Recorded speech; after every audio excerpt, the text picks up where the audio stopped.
The only real difference between him and Basil is that he was small and had a very large henpecking wife. So I didn't have any problems with saying what I didn't think was funny. No, I don't believe that. Why does he say that? Some television shows fade quietly. Ratings drop, audiences drift away, and one day the network simply stops renewing the contract. Nobody makes a fuss. Nobody writes think pieces. The show just disappears, like a guest checking out of a hotel without saying goodbye. Fawlty Towers did not fade quietly. For a program that produced only 12 episodes across 2 series, the legacy of Fawlty Towers is almost absurdly enormous. It has been ranked among the greatest British television programs ever made. Its characters are quoted by people who weren't even born when the show first aired. Its central catchphrase, "Don't mention the war," has burrowed so deeply into the English language that millions of people use it without knowing where it came from. And yet, for all its brilliance, one episode has followed the show like a shadow for decades, praised by defenders, condemned by critics, edited by streaming platforms, and debated by anyone who takes comedies seriously. The episode is called The Germans. And the story of what it did, why it mattered, and what it ultimately cost Fawlty Towers is more complicated than any simple tale of cancellation or controversy.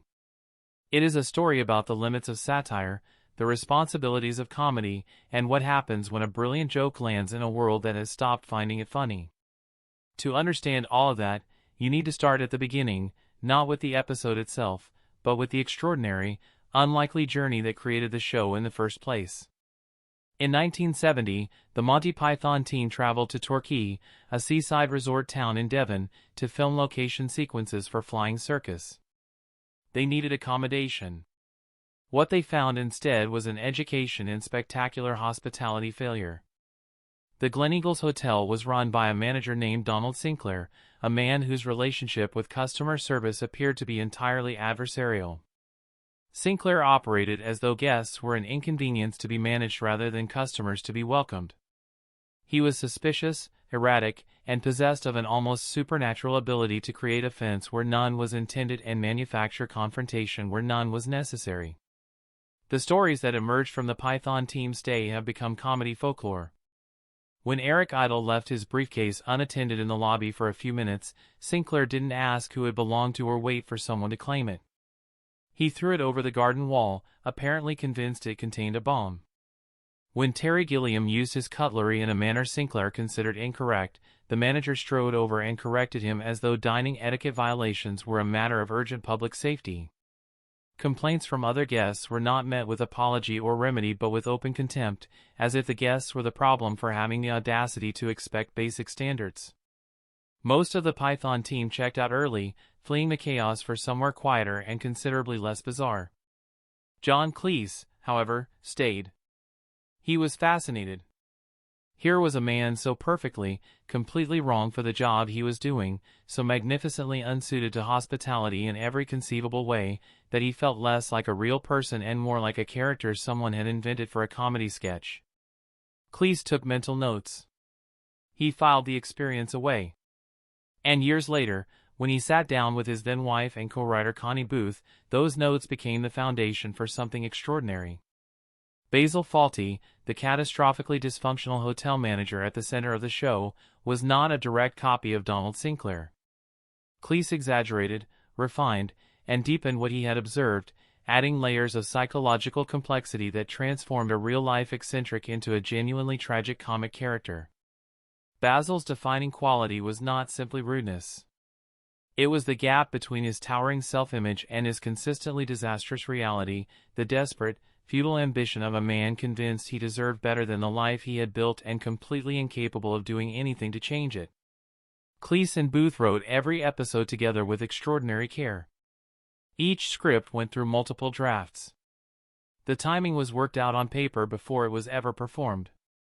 The chaos on screen was, paradoxically, the product of meticulous control behind the camera. When Fawlty Towers premiered on BBC Two in September 1975, the initial critical response was bewildered. Some reviewers found it too frenetic, too loud, too relentless. One dismissive notice called it a disaster, a verdict that would age spectacularly badly. The audience, however, understood immediately. They recognized Basil, not as someone they knew personally, perhaps, but as a type they had encountered, a recognizable specimen of English social anxiety dressed up in a hotel manager's jacket and tie. They understood Sybil, his sharp-tongued wife, who wielded a single devastating syllable, Basil, like a weapon. They adored Manuel, the well-meaning Spanish waiter whose determined cheerfulness in the face of constant chaos made him the show's beating heart. And they appreciated Polly, the sensible, resourceful maid who functioned as the only genuinely competent person in the building. The BBC nearly cancelled the show after 6 episodes. It was reruns and growing word of mouth that eventually persuaded the network to commission a second series, which aired in 1979. Only 12 episodes were ever made in total. Yet those 12 episodes were enough to establish Fawlty Towers as one of the defining achievements in the history of British television comedy. And then there was the Germans. The episode arrived in the first series in 1975 and announced itself immediately as something different, sharper, riskier, and more willing to put its fingers into genuinely uncomfortable wounds than almost anything else on British television at the time. The setup placed Basil in a condition of impairment from the outset, nursing a head injury that would provide the episode with its primary excuse for the chaos to follow. A group of German tourists checked into the hotel. Basil's instructions to his staff were clear and panicked: whatever happened, nobody was to mention the Second World War. What followed was a masterclass in comedic self-destruction. Basil, desperately trying to honor his own prohibition, found it utterly impossible to think about anything else. The harder he tried to suppress the subject, the more completely it consumed him. His attempts at polite conversation deteriorated with terrifying speed into a stream of war references, Nazi comparisons, and impressions he could not stop himself from performing.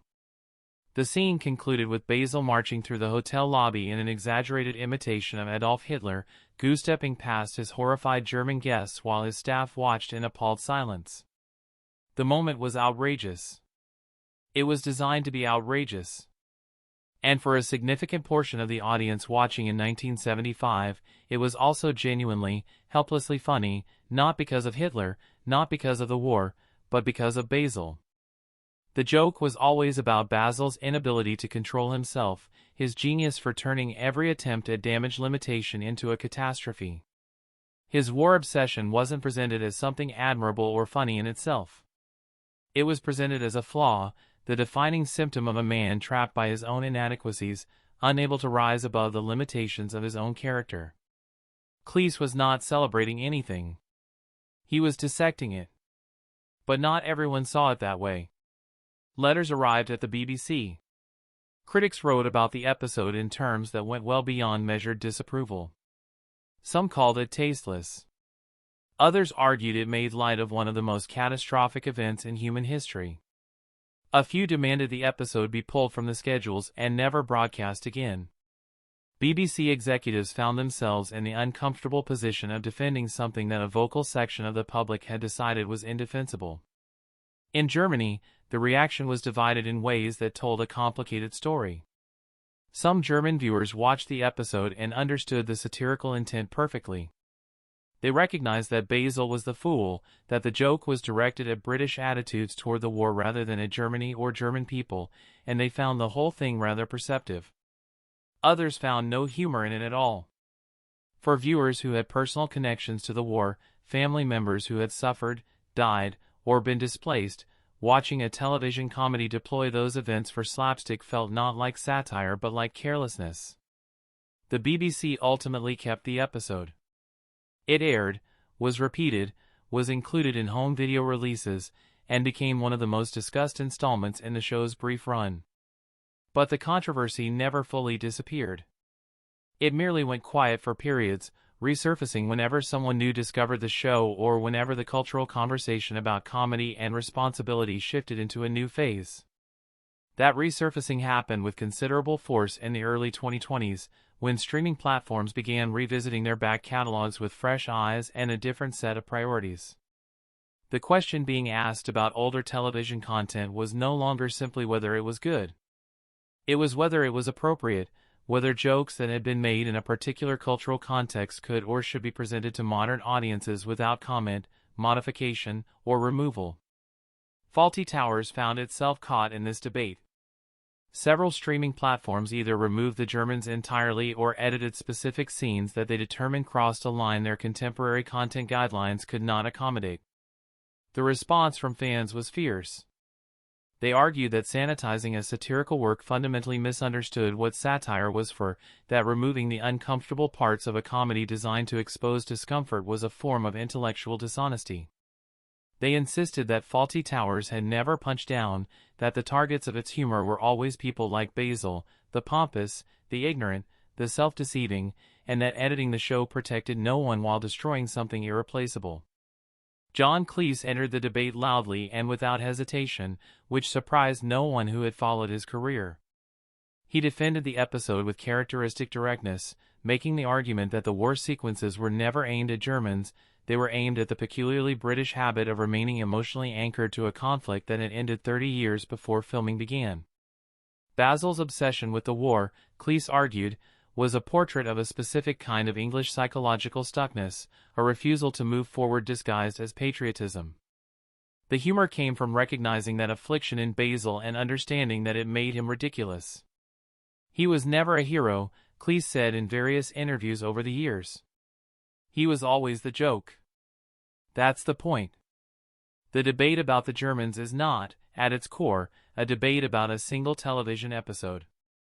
It is a debate about what comedy is permitted to do and who gets to draw that line. It is a debate about the relationship between artistic intent and audience reception, about whether what a writer meant to say matters as much as what a viewer hears. And it is a debate about historical memory, about how societies process catastrophic events and whether humor can ever be an appropriate vehicle for that processing. These are serious questions, and they don't have clean answers. The people who found the Germans offensive were not simply missing the joke. They were responding to something real, the specific pain of having a history of enormous suffering rendered as punchline material, however carefully constructed the surrounding satire might have been. Their discomfort was legitimate, and dismissing it entirely in the name of defending comedic freedom is itself a kind of intellectual laziness.